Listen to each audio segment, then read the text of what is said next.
Hola, hoy vamos a utilizar este pórtico, que es un marco, un pórtico de momento, para estudiar algunos conceptos básicos de la vibración de estructuras y de disipación de energía, por supuesto. Tiene dos columnas, una viga, es un pórtico de momento, y puedes considerar la parte de abajo como las fundaciones que tendría la cimentación. Idealmente esta estructura, si no tuviera ningún elemento rigidizador, una diagonal, va a sufrir daño y lo va a hacer para disipar la energía sísmica y poder reducir las fuerzas en los elementos, pero dañándose idealmente en las vigas primero y luego en las columnas. También hemos podido limitar el desplazamiento horizontal con elementos rígidos, diagonales, cables, contravientos, tensión, compresión o solo tensión, riostra, solo tensión. Pero en fin, todos esos sistemas van a inducir un daño en la estructura. Voy a empezar a aumentar la fuerza, como lo ves aquí, hasta que llegue a puntos máximos de resonancia. Entonces la resonancia de esta pórtico está más o menos entre 55 y 60. Voy a tener que aguantarla abajo porque las fuerzas de nuestra cimentación son grandes y empieza a moverse a pesar de ser pesada. Miren que apenas me acerco a 60, la frecuencia natural o el periodo natural de ese pórtico, de ese marco, empieza a igualar el de la fuerza inducida lateral y él empieza a vibrar sin control. Si lo dejo mucho tiempo ahí puedo dañarla porque las amplificaciones se vuelven casi infinitas. De hecho, le cuesta dejar de vibrar. Pues por lo que es un cuerpo elástico, este es un pórtico elástico de más o menos 2% al 5% del amortiguamiento crítico. Él no deja de oscilar, la energía quedó guardada en él, no la pudo disipar. Y en una estructura normal eso hubiese sido daño, como les dije, idealmente en las vigas. Tengo que aguantarla, voy a tener que pararla para que no siga oscilando. Vuelvo otra vez a acelerarla. Voy a hacer algo más interesante. Voy a pasar del punto de resonancia alrededor de 55-60 a fuerzas inclusive más altas. Miren que ahora estoy casi en 97. ¿Y por qué no está oscilando de la misma manera? Porque las deformaciones laterales ya no son iguales. Bueno, aquí estamos viendo esos efectos que conocemos como el modal damping, el amortiguamiento modal de esas columnas, de ese pórtico. Permite que la estructura esté tan fuera de fase con el registro sísmico, en este caso es la fuerza que le estoy induciendo, que tiene desplazamientos menores a pesar de tener fuerzas más altas. Entonces también otro efecto que quería mostrarles, que usualmente no vemos y no lo entendemos. Si logramos encontrar estos modos de vibrar en la estructura, podemos hacer buen uso de ellos. Sin embargo, es muy difícil encontrarlos o calibrarlos.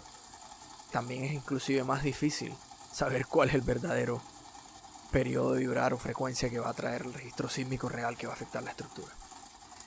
En fin, apenas me acerco otra vez a los 60, miren, vuelve otra vez a vibrar como loca, a pesar de que las fuerzas son menores, pero es porque estamos en el punto de resonancia. Así que podemos entender algunos de los efectos básicos con este pórtico pequeño. Vuelvo a darle resonancia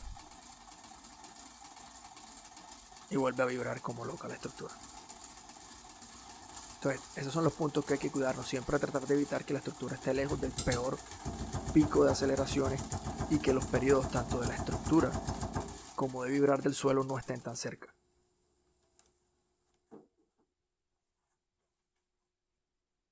Ahora voy a tratar de hacer el mismo comportamiento, pero voy a inducir un elemento diferente. Le voy a introducir a la estructura este elemento que se llama contraviento restringido a la ductilidad. Es un contraviento como cualquier otro, una riostra normal, con su punto de fluencia, generalmente de acero, y que está unida a un elemento menor que se llama limitador de fuerza, en este caso un tenco. Tenco es un limitador de fuerza que trabaja por la fricción de superficies especiales y que nos permite tener alta disipación de energía y no permitir a ese contraviento entrar a fluencia. Usualmente es una curva cuadrada porque tiene la misma fuerza tanto en tensión y en compresión y es estable ciclo tras ciclo sin importar el registro sísmico. No se degrana en el tiempo y va a permitir que el contraviento no entre en fluencia. Entonces, sencillamente la manera de diseñar con él es buscar el punto de fluencia del brazo, del contraviento de la riostra y fijarlo a ese punto de activación. Cuando el tenco se activa al punto de fluencia que supuestamente tendría la riostra, ella no va a entrar en fluencia, sino que el tenco se activa y empieza a disipar la energía. Podríamos conocerlo como ductilidad ficticia, pero a la vez perfecta, porque el tenko va a hacerlo por muchos ciclos sin degradarse como lo haría un contraviento o una riostra común. Entonces, si nuestro contraviento tuviera, qué sé yo, 1000 kilonewtons, también ponemos más un factor de seguridad, podemos activar el tenko a 1000 kilonewtons y nunca permitir que esa riostra entre en fluencia o en ductilidad. Aquí voy a empezar a activar el marco y vemos que a fuerzas bajas el contraviento está funcionando como una riostra rígida, un contraviento rígido, es un cuerpo completamente rígido. Todo el marco está trabajando como un cuerpo rígido. Pero apenas que llegamos al punto de fluencia ficticio del tenko, o en otras palabras, a la fuerza de activación, él empieza a deslizarse y no permite que la riostra entre en ductilidad, causando una gran disipación de energía en todo el sistema. Yo voy a llegar al mismo punto de resonancia, ya ni siquiera tengo que tener el marco. El tenko y el contraviento restringido a la ductilidad en general está haciendo todo el trabajo. Las fuerzas a la cimentación son menores. Ya no tengo ni siquiera que sostenerla por la gran disipación de energía que tiene el sistema. Igual voy a irme a frecuencias mucho más altas, en las que puedo también controlar las deformaciones, y a pesar de que tenga fuerzas más altas, el sistema sigue trabajando. La verdadera ventaja del sistema y de este tipo de control de la energía sísmica es que, uno, las propiedades intrínsecas de la estructura cambian muy poco. Ustedes podrán revisar en casa las ecuaciones de vibración de fricción y verán que sí, la fricción funciona. Quiero hacer un paréntesis ahí porque no es fácil hacerla funcionar. Si en realidad funciona, si es estable, y eso solamente se hace con testeo, las características no cambian. Yo puedo bajar, subir la frecuencia sísmica, ir al punto de resonancia. Aquí la estoy bajando en este momento, y la estructura vuelve a su centro sin mayor esfuerzo. Voy a volver rápidamente al punto de resonancia y él sigue trabajando. Es una estructura que puede aguantar varias réplicas de la misma intensidad del sismo máximo probable, usualmente 2% de probabilidad en 50 años, y él sigue funcionando. Inclusive puedo volver otra vez a la resonancia, pero el contraviento restringido a la ductilidad, en especial la acción del tenko, le permite seguir disipando la energía. Esta es una estructura que muy seguramente pueda ser ocupada inmediatamente después del sismo severo. Básicamente, ¿qué hicimos? Reducir esa demanda sísmica sin inducir daño. El contraviento y el tenko han hecho su trabajo y pueden recibir nuevas réplicas en un futuro. Ahora,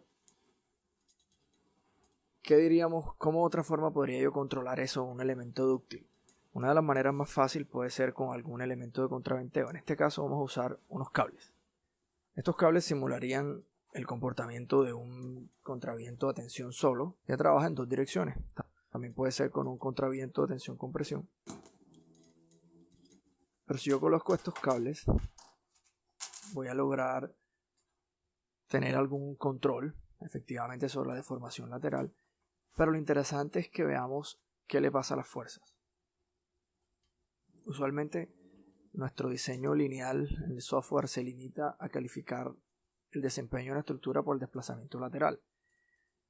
Pero controlar el desplazamiento lateral por fuerza bruta o por rigidez excesiva tiene un defecto, y es que va a causar que las fuerzas vayan muy alto.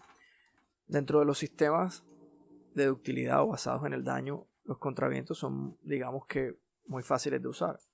Y estos dos cables representan un contraviento que trabaja solo a tensión, o también unos cables, solo que aquí son bastante elásticos, pues no van a entrar en fluencia, pero él va a empezar a controlar la energía sísmica en un sentido y en otro.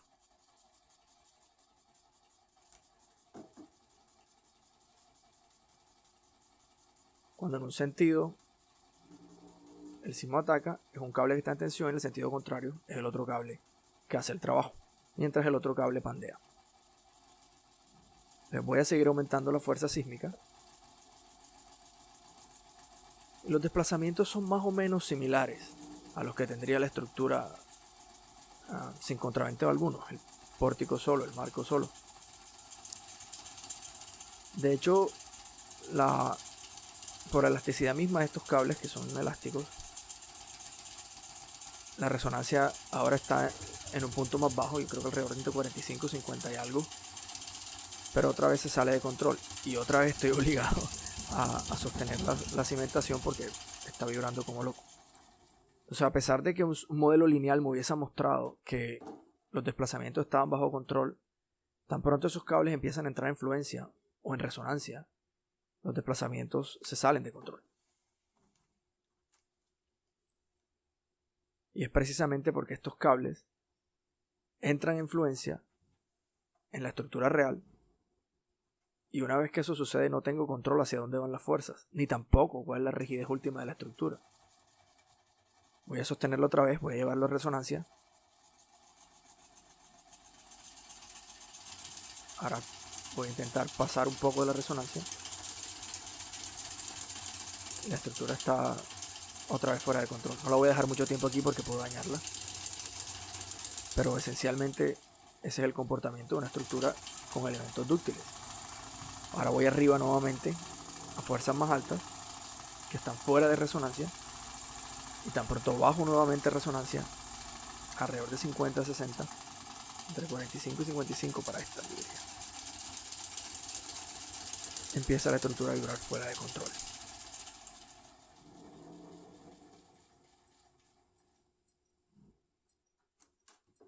O sea, aunque aparentemente los cables estaban haciendo un buen trabajo,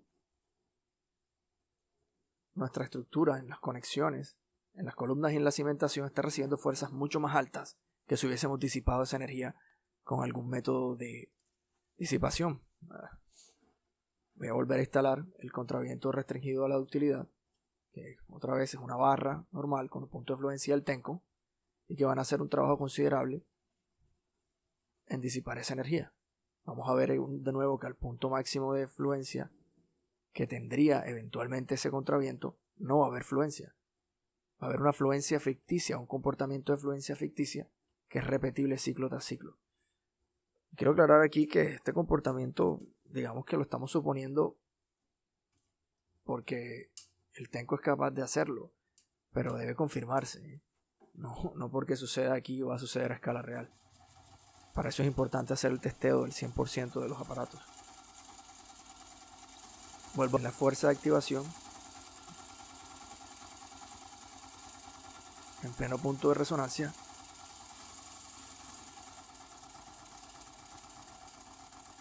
La estructura sigue trabajando bien, no tengo ni siquiera que sostener la base. Las fuerzas en la cimentación son reducidas considerablemente, eso es lo que hace que la estructura sea más económica. Espero que les haya gustado.